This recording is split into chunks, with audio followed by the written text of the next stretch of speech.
parmi les journalistes. Donc, bienvenue à cette conférence de presse convoquée par un collectif de femmes leaders camerounaises, issues de plusieurs milieux politiques, société civile, et qui s'explique par le contexte que nous connaissons, marqué par le scandale autour de la gestion des fonds publics. Mais ce scandale, ça a un contexte que nous tous connaissons depuis plusieurs années, caractérisé par la mauvaise gestion globale du pays, la mauvaise gestion des crises que nous connaissons. Donc si on peut se féliciter du travail que vous abattez en mettant la pression sur le gouvernement à travers les multiples papiers, les multiples débats que vous organisez sur ce scandale, il est très important de poser aussi des actes en tant que citoyen, en tant que leader, qui contribuent à ce que, de façon profonde, la gouvernance de ce pays s'améliore et que surtout ceux qui sont coupables des actes de malversation puissent être justement passés devant la justice. Donc cette conférence aujourd'hui va présenter deux lettres. Une première qui s'adresse à un partenaire de l'État du Cameroun, le Fonds monétaire international, et une autre va s'adresser aux pays membres du Conseil de sécurité des Nations Unies parce que le 7 juin prochain, peut-être certains ne le savent pas, le représentant spécial du secrétaire général de l'ONU pour l'Afrique centrale va présenter son rapport sur la situation des pays d'Afrique centrale, donc du Cameroun. Et nous pensons que c'est très important au nom de l'ONU sur ce que cette communauté internationale doit faire au niveau du Cameroun. Il est très important qu'il soit au fait d'un certain nombre de réalités que nous connaissons et des alternatives que nous proposons à celles que le gouvernement présente dans ce cadre. Donc, certaines de ces femmes sont ici. Je pense que je vais laisser la parole tout à l'heure à Mme Moala pour présenter l'ensemble des femmes qui sont signatrices de cette lettre ouverte. Et ensuite, on va revenir, on commence sur la conférence, il y aura 3 articulations. Dans un premier temps, on va vous faire une économie des raisons qui fondent la nécessité d'une action collective par rapport à la mauvaise gestion des fonds publics. Ensuite, on va permettre à l'État l'ISCOM de présenter la correspondance à la directrice du Fonds monétaire international. Enfin, on va donner la parole à Mme Kawala qui va présenter la correspondance au Conseil de sécurité de l'ONU. Après quoi, la parole vous sera donnée pour comprendre le fond et éventuellement la suite à donner. Donc, encore une fois, merci d'être là. Nous faisons l'honneur de nous. Je passe la parole à Mme Kawala pour une présentation du groupe à travers quelques adresses.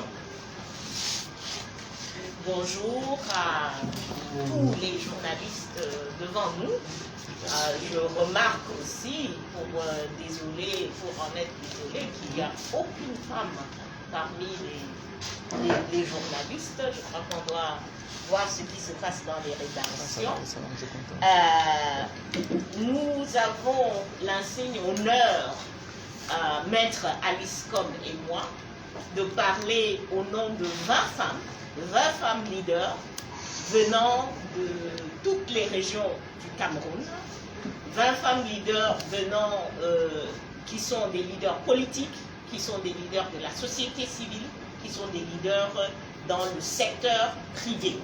Et avant qu'on ne vous lise les lettres, je vais vous lire les noms de ces 20 femmes-là qui ont signé ces 2 correspondances. Comme avocate, citoyen et défenseuse des droits humains. Henriette Ekwe, activiste politique et défenseuse des droits humains. Bergeline Domou, secrétaire générale adjointe, Cameroun People's Party et maire de la nation. Honorable Toumaïnou Ndamjoya, maire de la commune de Fumban, présidente du syndicat des communes, conseillère régionale de l'Ouest. Rebecca Enonchong, founder and CEO, Abstec. Monique Kwachu, PhD, Executive Director, Better Breed Cameroon. Esther Omam, Executive Director, Reach Out Cameroon. Cyril Béchon, défenseuse des droits humains. Elizabeth Nkwa, Grassroots Women in Politics, Mothers of the Nation, Bamenda. Bernadette Menga, coordinatrice régionale, Cameroun People's Party Ouest, maire de la nation. Salomé Boyogino, maire de la nation, région du centre. Caroline Bi, maire de la nation, Bafout. Mélanie K, maire de la nation, sud-ouest. Judith Mwana, depuis la diaspora aux États-Unis, défenseuse des droits humains. Rose Ndenge, PhD, de la diaspora à partir de la France, historienne et politiste, enseignante en sciences politiques, Université de Rouen. Marie-Louise Eteki, PhD, résident actuellement en Belgique, citoyenne. Alice Sadio, citoyenne. Maximilienne Ngombe, directrice exécutive du REDAC, et moi-même, Kawala, présidente du Cameroun People's Party. Merci. Merci Madame Voilà. Donc vous avez là un aperçu de quelques femmes qui ont signé ces deux correspondances. Nous ne doutons pas que d'autres femmes, faute du contenu qui vous sera révélé, pourront aussi adjoindre leur signature et adhérer à ce message. Et au-delà des femmes, je crois que tous les citoyens qui sont indignés par le fait que les fonds publics ne sont pas gérés comme il faut dans un contexte de pauvreté et de crise peuvent aussi adhérer à cette correspondance. Donc, avant d'entrer dans la présentation des lettres, laissez-nous vous rappeler quelques éléments quand même assez graves que laisse transparaître le rapport d'État dont vous avez eu connaissance sur la gestion des fonds Covid depuis l'année 2020 au Cameroun.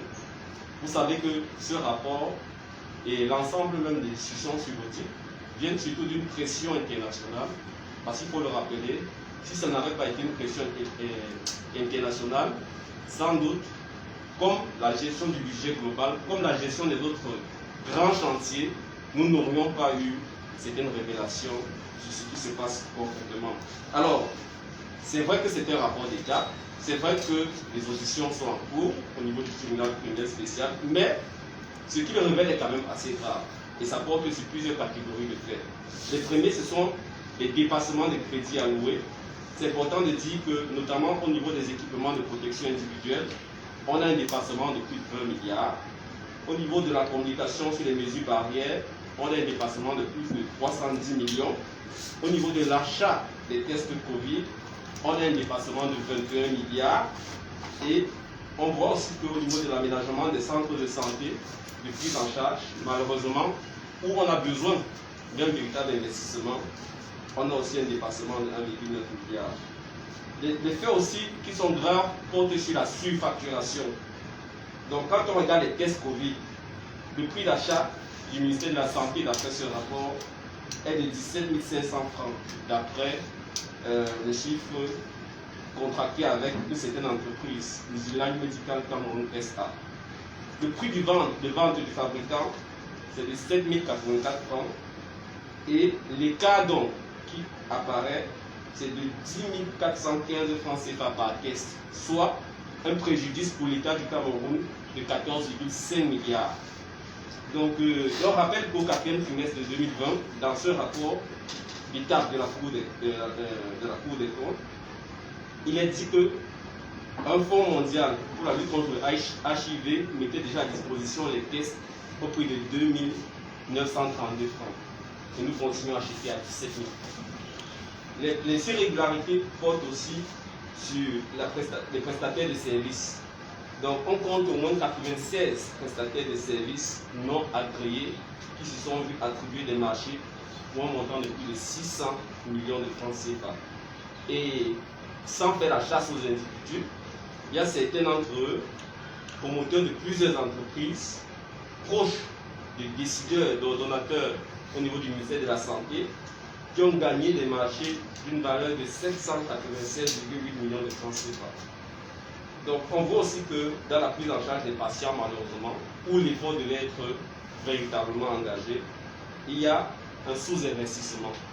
Et on ne saurait terminer sans être exhaustif sur le fait que la production de la chloroquine et de l'azithromycine, qui avait été annoncée comme une possibilité par le ministère de la Recherche scientifique, n'a pas été le cas. Au contraire, en violation des normes et des règles en matière d'approvisionnement en médicaments, notre ministère a acheté et des emballages et des médicaments en Inde pour venir les mettre à disposition.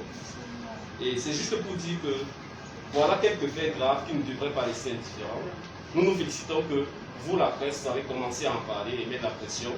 Nous, en tant que leaders, surtout ces femmes leaders, ont décidé de prolonger cette pression en écrivant aux partenaires importants du Cameroun pour qu'eux aussi ils prennent des actions qui soient conformes aux intérêts des populations camerounaises. Donc je vais donner la parole à Maître Alice Combes pour qu'elle vous donne la teneur de la correspondance à une autre femme leader, la directrice générale du FMI, par rapport à cette situation, puisque le FMI est censé accompagner le Cameroun, non seulement dans la lutte du Covid, mais aussi dans la gestion économique globale du pays. Mais vous avez la parole. Le fait que j'enlève mon masque, je suis vaccinée. J'ai eu mes 2 doses. Vous allez bien? Je me sens plus confortable de venir que le masque de contact. Lettre ouverte à Madame la directrice du Fonds monétaire international. Madame la directrice générale, Kristalina Georgieva, nous vous écrivons en tant que femmes leaders de divers secteurs et régions du Cameroun. Madame Georgieva, plusieurs d'entre nous participent régulièrement à des campagnes internationales pour que des femmes dirigent les institutions les plus importantes de notre monde. Aussi, c'est avec un grand intérêt que nous avons accueilli votre nomination à la tête du Fonds monétaire international FMI à la suite de Madame Lagarde. Notre combat pour l'équité entre les sexes au plus haut niveau de leadership ne vise pas seulement une meilleure représentation des femmes, loin de là. Nous souhaitons surtout voir advenir des dirigeantes engagées pour une transformation de la gouvernance mondiale caractérisée par la mise des intérêts des citoyens au centre des décisions, la responsabilité, la transparence et la justice sociale. C'est en tant que citoyennes engagées et femmes leaders que nous vous écrivons aujourd'hui. Nous sommes très préoccupés par la gouvernance financière du Cameroun, notre pays, et plus particulièrement par sa relation avec le Fonds monétaire international, FMI. La facilité élargie de crédit en abrégé FEC de 666,2 millions de dollars accordée au Cameroun le 26 juin 2017 a permis à notre pays de se maintenir à flot. Cependant, elle a coïncidé avec une période marquée par des scandales de détournement de milliards de francs CFA dans la construction des infrastructures de la Coupe d'Afrique des Nations, de multiples fronts de conflits violents au Cameroun, notamment dans les régions de l'extrême nord, du nord-ouest et du sud-ouest. De nombreux faits nous amènent à penser que les prêts accordés par le Fonds monétaire, qui seront remboursés par les citoyens et les citoyennes camerounaises, sont détournés et utilisés pour l'achat des armes qui tuent ces mêmes Camerounais. Pour accéder à la facilité de crédit rapide FCR en abrégé, accordée au Cameroun en mai 2020, le ministre des Finances du Cameroun a pris l'engagement suivant dans sa lettre d'intention du 28 avril 2020. L'application stricte des procédures et contrôles budgétaires prévus par les lois subventionnées. En outre, nous nous engageons à publier un rapport semestriel sur les dépenses liées à Covid-19.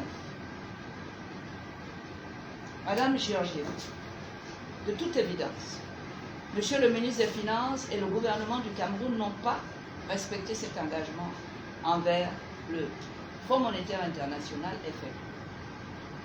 Puis encore, ils n'ont pas respecté leur contrat de gestion avec le peuple camerounais. Des rapports réguliers sur les dépenses de la facilité de crédit rapide n'ont pas été fournis à notre connaissance. Les procédures administratives du gouvernement du Cameroun n'ont pas été respectées.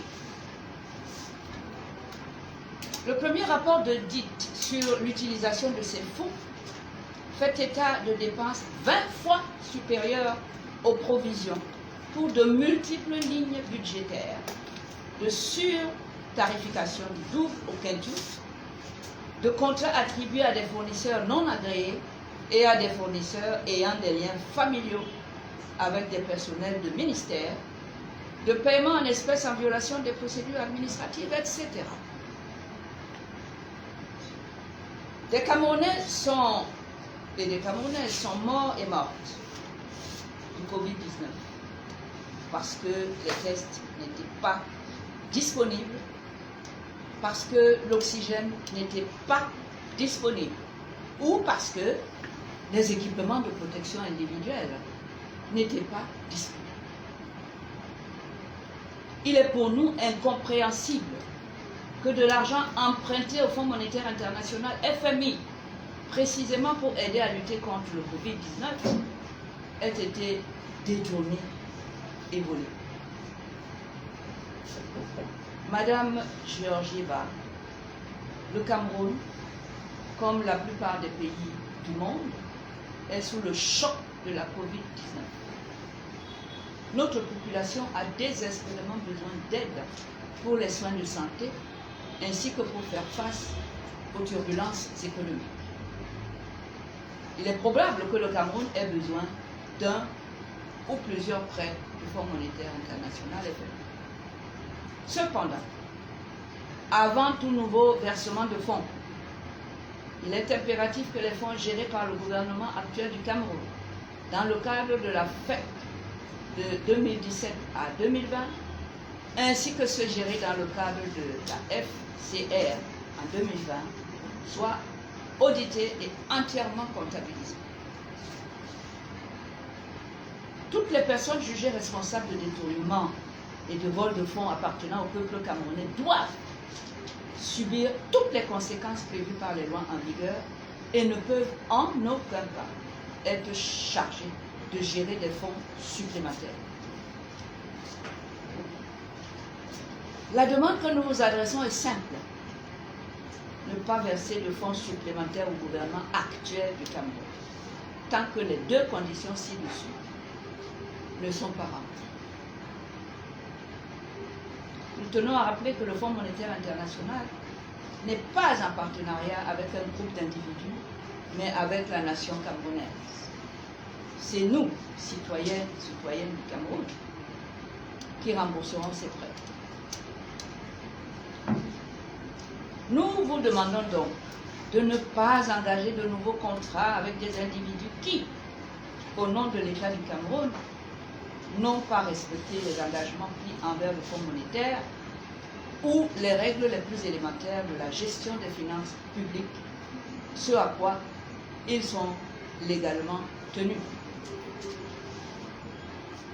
Les Camerounaises et les Camerounais sont confrontés à la guerre, au déplacement de population, à l'extrême pauvreté et à une grave pénurie de services de base tels que l'eau, l'électricité, les emplois, les routes, les hôpitaux et les écoles. Pourtant, comme vous le savez, notre pays a le potentiel économique pour fournir tout cela et plus encore. En tant que citoyennes engagées et femmes leaders dans ce pays, le Cameroun, nous travaillons avec ardeur, au péril même de notre sécurité et de nos vies, pour changer cette situation. Nous vous demandons de ne pas alourdir notre fardeau, en encourageant la course irresponsable vers un endettement destiné uniquement à enrichir les responsables gouvernementaux camerounais, lesquels ont amené notre pays riche en ressources dans l'état de pauvreté actuel, du fait de leur gestion délétère des fonds publics. Ensemble, montrons au monde entier qu'une meilleure représentation des femmes au sein des instances dirigeantes est non seulement un droit, mais aussi une opportunité de mettre en œuvre une puissance d'agir réellement transformatrice, caractérisée par une gouvernance juste et fondée sur la primauté des intérêts des êtres humains dont nous avons la charge. Sincèrement.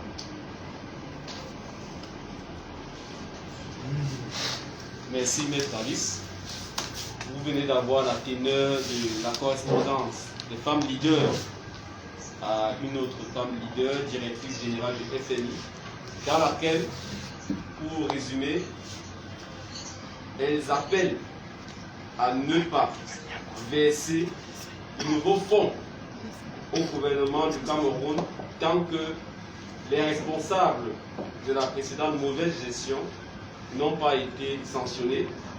Elles disent qu'il est inadmissible que ces personnes se retrouvent encore sans avoir respecté les propres engagements vis-à-vis du FMI, qui était de publier tous les 6 mois un rapport de gestion des fonds empruntés au FMI, que ces mêmes personnes se retrouvent encore en charge.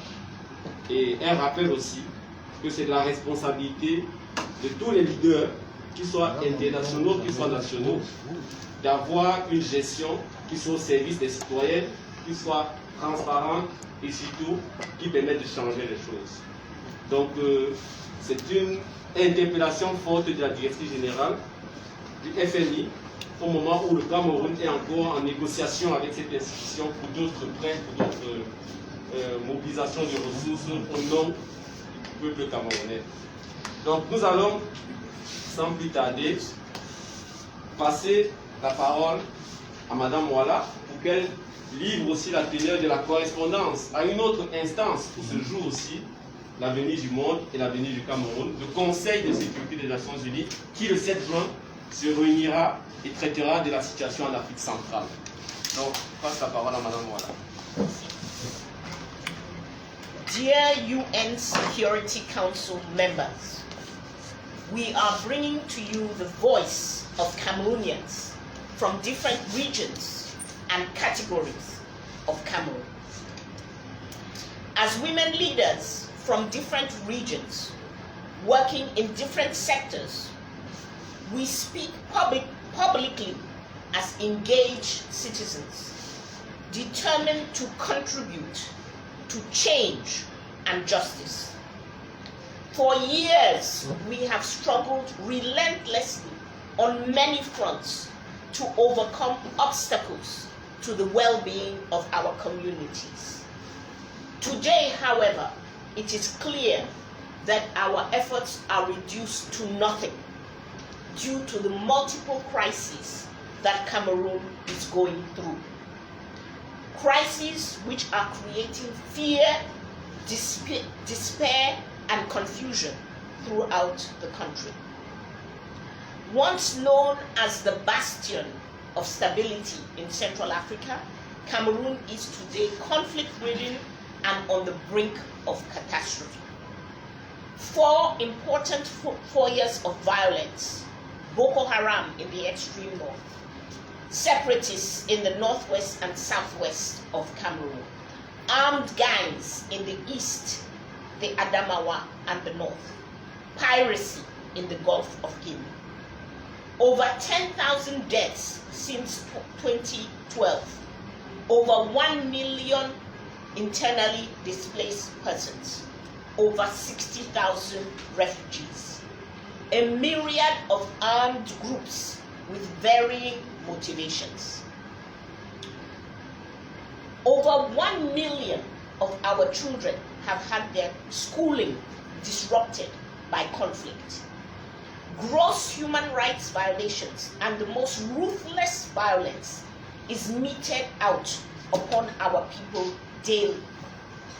This in a context where drinking water, electricity, roads, jobs, hospitals, and schools are scarce commodities, even for citizens living in the parts of the country considered as peaceful. When we look beyond our borders, our apprehension intensifies. Violence is steadily mounting in neighboring Nigeria. We have been harboring refugees from Central African Republic for over a decade, even as the fighting continues. And Chad today is a land of uncertainty. If we do not act quickly and efficiently to bring an end to conflict in Cameroon, if Cameroon tips further into instability and violence, the entire sub-region will be in peril. We write to you today because despite this desperate situation, the UN Security Council has yet to formally put Cameroon on its agenda, discuss and analyze our situation in order to take action that could help bring an end to the suffering of the Cameroonian people. As women leaders, our requests to you are simple. Put Cameroon on the agenda of the UN Security Council officially and do an in-depth analysis of the various conflicts in our country. Hold a second area meeting on Cameroon to update yourselves on the continuously deteriorating humanitarian situation in our country.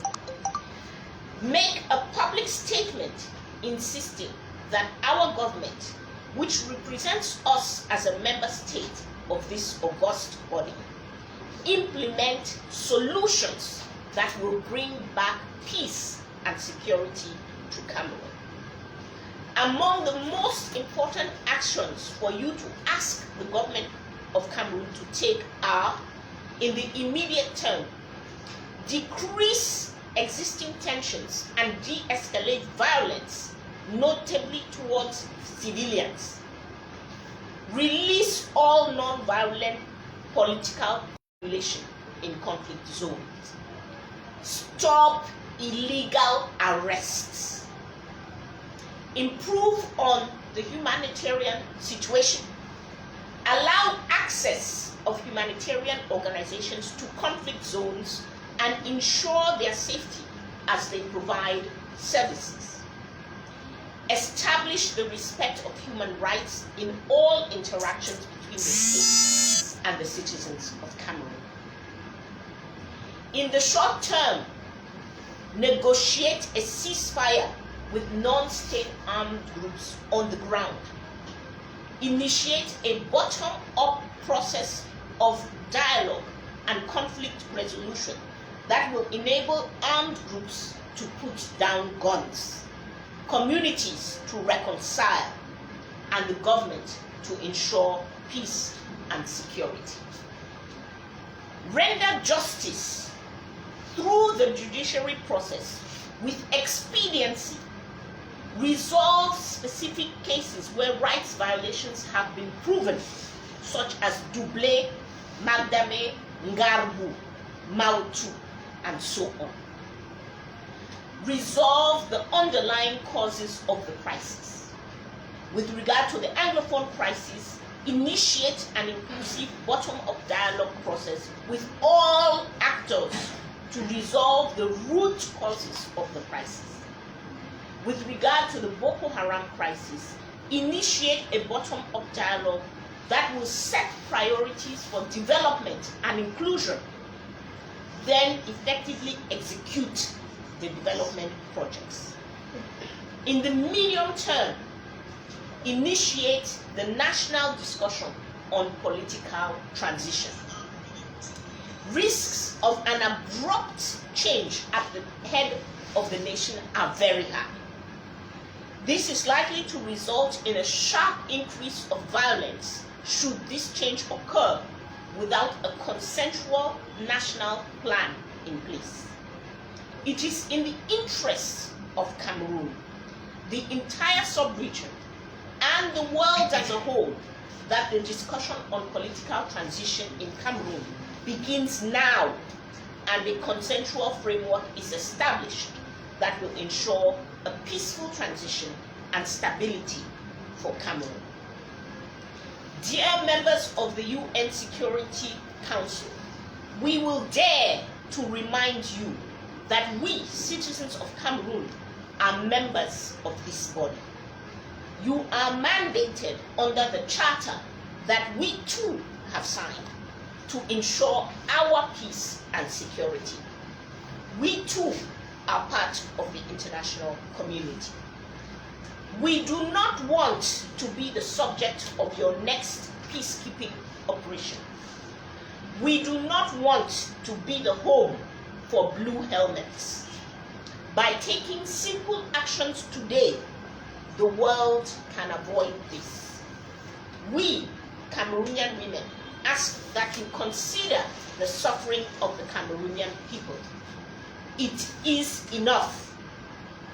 We ask that you consider the peace and security of our entire sub-region. It is hanging by a thread, and we are that thread. Act now to help bring peace and security back to our country and back to our region. This small corner of the world is so precious to us. We are determined to see its return to peace and stability for the well-being of our population. Sincerely.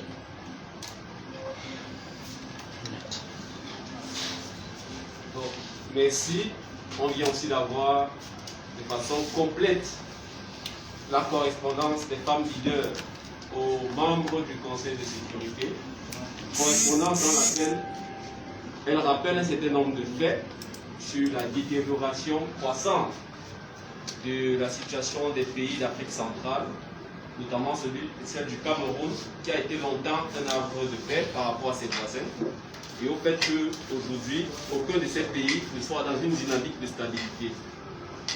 Elles appellent le Conseil de sécurité à de nouveau inscrire le Cameroun à son agenda, à convoquer une séance ARIA, qui est une séance pour examiner la situation humanitaire, et elle propose une feuille de route à court, moyen et long terme pour faire du Cameroun et de l'Afrique centrale de nouveau une zone stable et sécurisée. Et elles insistent pour dire qu'il y a des actions qui peuvent être faites, ce qu'elles proposent, et si ces actions ne sont pas prises, malheureusement, la situation va se dégrader. Elles émettent le vœu de ne pas voir l'ONU sous forme d'une mission de paix venir s'installer au Cameroun. Et c'est la raison pour laquelle elles interpellent ces leaders qui vont se réunir et parler du Cameroun, de prendre à temps les mesures qui s'imposent pour éviter que les drames continuent et que la stabilité et la paix reviennent. Donc voilà un peu ce qui a été dit. Et à présent, nous allons vous passer la parole. S'il y a des questions pour mieux comprendre cette initiative, pour mieux comprendre la nature des demandes qu'elles adressent à ces leaders du monde, notamment sur la gestion du fonds Covid, la relation du Cameroun et du FMI, ou bien plus généralement, La problématique des crises que traverse le Cameroun est la plus centrale à travers le Conseil national et le Conseil de sécurité de l'ONU. Donc, on va prendre deux séries de questions. Donc, présentez-vous et adressez votre question à ceux qui en ont.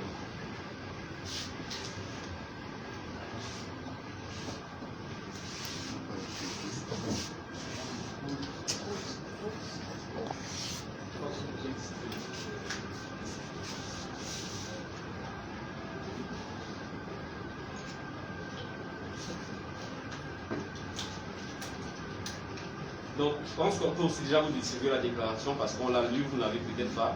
Et en attendant peut-être que certains d'entre vous digèrent cette dense correspondance, on va aussi permettre à une autre des signatrices, le docteur Rose Ndenge, qui est à Paris, qui nous suit depuis les voies électroniques, de dire aussi un mot en mettant en perspective cette initiative qu'elle prenne, qui n'est pas nouvelle dans l'histoire du Cameroun et qui ne va pas s'arrêter là, en but justement de contribuer à tout notre pays autour de ces marques.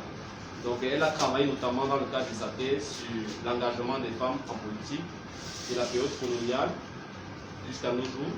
Et elle continue d'examiner, d'étudier, de mettre en perspective les luttes des femmes, pas seulement les femmes connues, les femmes politiques, mais les femmes de tous bords, de tous horizons, de tout statut social, pour améliorer la gouvernance du Cameroun. Donc, je vais passer la parole à Rose, qui en quelques mots va aussi donner les raisons pour lesquelles elle a suivi ça et mettre en perspective le combat des femmes par rapport à l'histoire de notre pays. Bonjour Rose. Bonjour, je ne sais pas si vous m'entendez, je suis désolée, je suis dans un endroit public. Donc c'est un peu compliqué, je suis en déplacement. Est-ce que tout le monde m'entend correctement? Parfaitement, on t'entend. Ok. Oui, donc du coup, merci de m'avoir permis de m'exprimer, ensuite d'apposer ma signature sur cette initiative qui me semble être assez importante, d'autant plus qu'elle s'inscrit dans l'histoire des mobilisations des Camerounaises dans l'espace international. C'est donc une tradition qu'on perpétue, en fait, on n'invente rien, on perpétue une tradition de défense des intérêts des populations camerounaises et des défenses des intérêts du Cameroun menées par les femmes, des militantes de l'UDFEC notamment durant les années 50, mais aussi des femmes ordinaires qui envoyaient des pétitions aux Nations Unies pour dénoncer les autorités coloniales et les manquements à leurs droits fondamentaux. Donc, ce que je peux dire, c'est que pour moi, cette démarche, elle a vraiment deux volets. Le premier volet, comme je disais tout à l'heure, c'est vraiment de perpétuer cet héritage historique, et donc ça veut dire aussi en tant que femme, en tant que citoyenne camerounaise, en tant que citoyenne engagée, en tant qu'universitaire engagée, qui est l'identité politique que je revendique. Il s'agit de prendre nos responsabilités parce que nous sommes soucieuses de participer à la construction d'un Cameroun plus juste, plus équitable, respectueux des droits fondamentaux des habitants du pays, mais également à l'échelle plus générale, dans un Cameroun qui fait partie d'un concert de nations plus juste. Et le deuxième volet concerne en fait le fait de mettre les organisations internationales face à leurs responsabilités, donc les Nations Unies et le FMI ici, ce que déjà nos aînés ont fait. Qu'est-ce que ça veut dire? Ça veut dire que c'est rappeler déjà que les engagements qui sont pris par l'État camerounais sont pris au nom de l'ensemble des populations camerounaises, ce qui nous donne le droit, et je dirais même le devoir, d'avoir un droit de regard sur comment sont pris ces engagements et ce qui en est fait ensuite. Donc, à cet égard-là, quand le gouvernement ne respecte pas les engagements pris, ou alors met en œuvre des initiatives qui sont délétères pour les Camerounais, je pense qu'il est notre devoir de nous élever pour dénoncer ça auprès des organisations qui sont habilitées à, on va dire, je dirais pas recadrer, mais en tout cas avoir des discussions avec ce gouvernement-là pour pouvoir permettre aussi aux personnes mobilisées localement d'obtenir du soutien de ces informations, de cette organisation internationale. Donc, si on prend l'exemple de ceux qui occupent l'espace médiatique camerounais en ce moment, qui est donc ce rapport de la Cour des comptes sur les fonds Covid, les chiffres sont assez faramineux. Les chiffres de dépassement des montants alloués sont assez faramineux. Donc on a quand même affaire à un détournement de fonds publics qui est vraiment assez impressionnant. Non pas que les autres détournements ne l'aient pas été, hein. Mais moi, la question que ça me pose, c'est quel sens aurait donc d'accorder un crédit supplémentaire en l'état actuel des choses au gouvernement camerounais, puisque les personnes qui sont soupçonnées de détournement sont toujours en place. Je pense que Maître Agliscom en a parlé tout à l'heure en lisant la lettre adressée au FMI. Et surtout, quand on voit que, de manière très précise, à la page 6 donc, du rapport de la Cour des comptes que j'ai en possession, ce rapport indique que les détournements des fonds Covid se fait au détriment non seulement du Trésor public camerounais, mais également du Fonds mondial de la lutte contre le VIH, le paludisme et la tuberculose. Donc il y a des effets très concrets sur la vie des Camerounais et des Camerounaises, sur leur santé de ces détournements de fonds. Donc accorder finalement un crédit supplémentaire en l'état actuel à un gouvernement dont la majorité des membres, beaucoup de membres sont accusés ou soupçonnés des détournements de fonds, ça revient à signer un arrêt de mort pour l'immense majorité des Camerounais et des Camerounaises, puisque cet argent ne sera destiné qu'à engraisser une infime minorité de Camerounais, une oligarchie au pouvoir. Et c'est à ce niveau, pour moi, que se situe clairement la responsabilité des organisations internationales telles que le FMI dans le rapport qu'elles ont avec le Cameroun. Donc la question c'est, est-ce que le FMI assume de participer à la condamnation à mort de tout un peuple au XXIe siècle, et surtout après toute la littérature et toutes les analyses qui ont été produites des effets délétères qu'ont eu les politiques d'ajustement structurel dans les années 80 en Afrique et dans d'autres pays. Donc le FMI, toutes les institutions ont souvent un discours de « on s'est réformé, on a compris ». C'est l'occasion aujourd'hui de montrer qu'elles ont vraiment compris et qu'elles prennent vraiment en compte les voix des populations des Sud en général et du Cameroun en particulier, qui là demandent d'assécher ce robinet pour le bien-être des populations, puisque cet argent qu'on est condamné à rembourser quelque part n'est pas au service de notre bien-être. Donc je vous remercie et je ne pourrais pas pouvoir assister à la suite de la conférence. Je suis vraiment désolée. Si les journalistes avaient des questions, je ne pourrais pas y répondre. Vraiment, je suis en déplacement. J'ai essayé juste de ménager un peu de temps. Voilà, merci beaucoup. Merci à toi, Rose. Merci pour cette contribution et ce rappel que l'engagement que nous voyons en fait s'inscrit dans une suite historique. Si on a eu pendant la période coloniale quelques petites avancées sociales et politiques, si on a eu plus tard l'indépendance et le retour à une forme inachevée, critiquable de multipartisme, c'est surtout parce que les femmes à chaque fois étaient au rendez-vous, ont pris des initiatives au niveau national et international depuis les années 30, 40, 50. Et à ce tournant décisif dans lequel se trouve notre pays, c'est cette tradition que ces femmes leaders, fort heureusement, sont en train de donner. Nous les en remercions, nous vous remercions. Merci d'être là et merci pour cette initiative de plus qui, nous l'espérons, va obliger ces institutions à changer un peu leur paquet dans leur relation avec le gouvernement camerounais actuel, qui malheureusement n'est pas à la hauteur des attentes des populations. Donc merci et bonne journée, bonne continuation. Donc je reviens aux journalistes. S'il y a des questions pour mieux comprendre le contenu de ces correspondances, les femmes leaders ici présentes sont à votre disposition pour les répondre. Oui, je vois deux doigts. Donc, le premier doigt, chemise noire, et le deuxième, demoiselle. Donc, vous vous présentez votre média et vous posez vos questions. Bonjour, je suis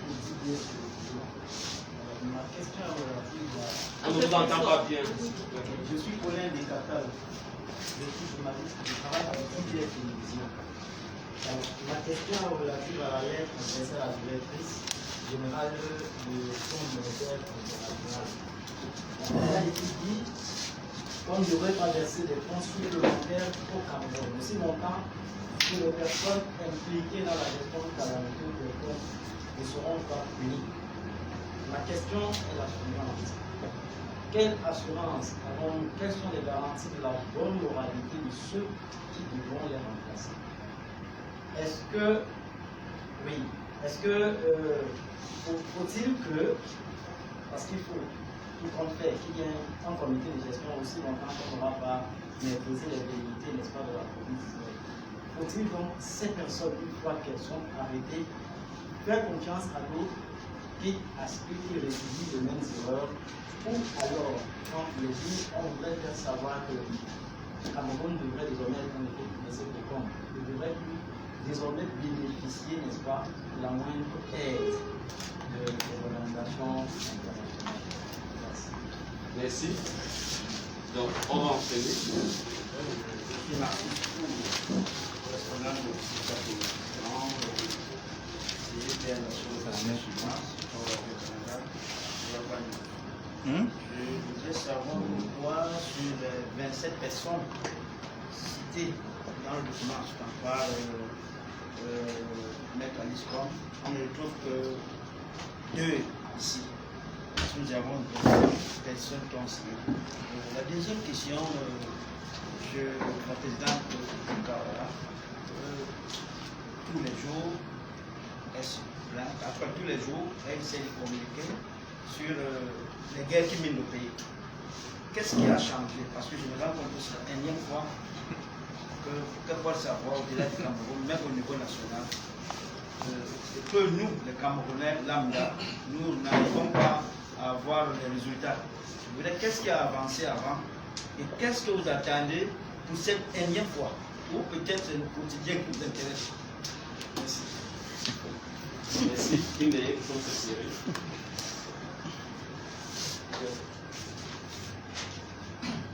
Je suis Patrick pour la Géopolitique.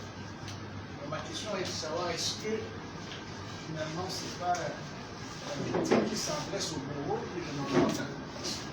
Est-ce que vous pensez que le FMI est vraiment naïf dans ce qu'il fait?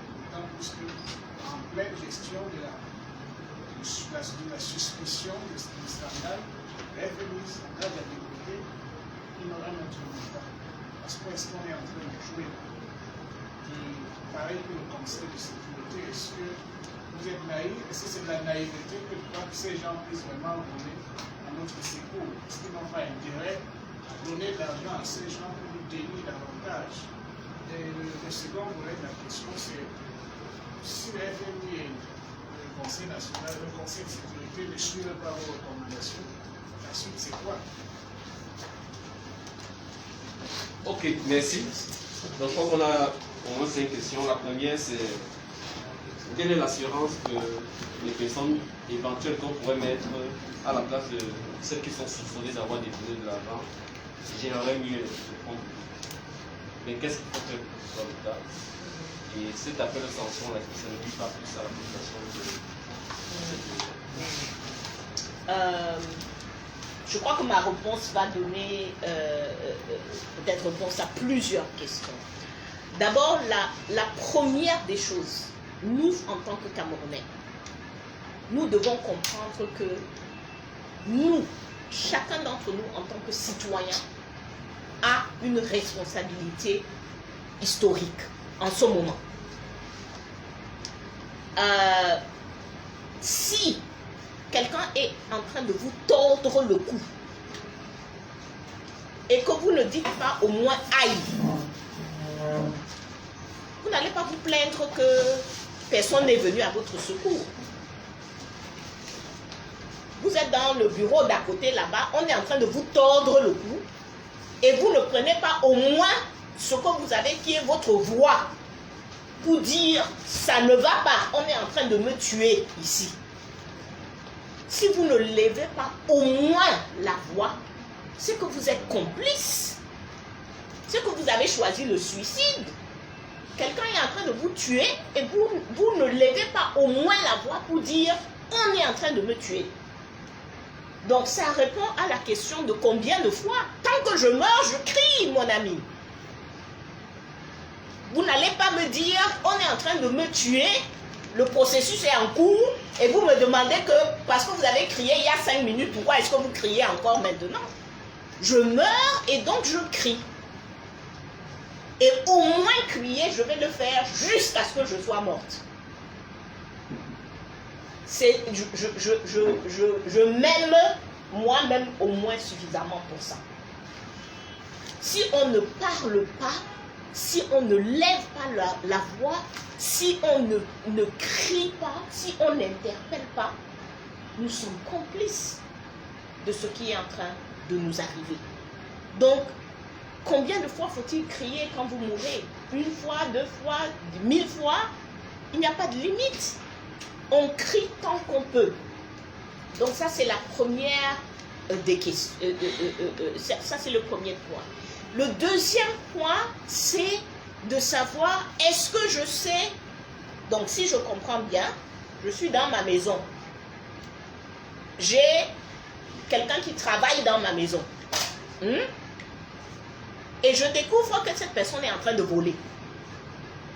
Je ne vais pas la virer parce que peut-être celui que je vais rembaucher va aussi voler. Vous êtes sérieux là? Est-ce que vous ferez ça ne serait-ce que dans votre maison? Vous avez un cuisinier. Vous vous rendez compte que le cuisinier vole. Vous dites que, oh non, je vais le garder parce que je ne sais pas si je le vire, est-ce que l'autre qui va venir ne va pas voler? Non, mon ami. La première des choses, c'est de virer le voleur. La première des choses, c'est de sortir les bandits. Ce que cet audit nous démontre, c'est que nous avons des bandits qui sont dans le coffre-fort de la maison. On les sort d'abord. Et puis on peut voir les critères de ceux qui doivent venir, les garanties qu'on prend, etc., etc. Mais on sort ces personnes d'abord. Nous-mêmes, sauf si on n'est pas sérieux avec nous-mêmes. Maintenant, il y a sur cette question de la gestion des fonds, et je vous conseille, les journalistes, tous les documents que nous avons utilisés pour préparer cette conférence sont publics. Allez lire la lettre d'intention du ministre des Finances du Cameroun. Il s'est engagé dans cette lettre, comme Maître Alice l'a dit, à publier des rapports sur la gestion des fonds Covid tous les 6 mois. Est-ce que ça a été fait? C'est des rapports publics. Ça n'a pas été fait. La gestion des finances publiques au Cameroun, contrairement à ce que certains peuvent penser, a des règles bien précises. Dans le rapport d'audit, des règles ont été bafouées complètement. Vous ne pouvez pas avoir une ligne budgétaire de 1 milliard pour l'achat de quelque chose et puis vous dépensez 20 milliards. J'aime toujours aussi ramener ça de manière vraiment simple chez nous, parce que nous tous, nous sommes des gestionnaires de budget. Imaginez, je reviens encore à mon cuisinier, imaginez que le cuisinier et moi, on s'accorde que vous allez partir au marché et vous allez acheter des légumes pour 1000 francs. Et que le cuisinier revient et il me dit, madame, j'ai dépensé 20 000. Est-ce que c'est acceptable? Est-ce que je peux permettre cela? On ne peut pas passer d'une ligne budgétaire de 1000 francs à 20 000 sans consultation, sans explication, sans revenir à la table pour comprendre pourquoi est-ce qu'on est en train de dépasser. C'est ce qui s'est passé avec ces fonds. La gestion, la règle et même le rapport d'audit, parce que parfois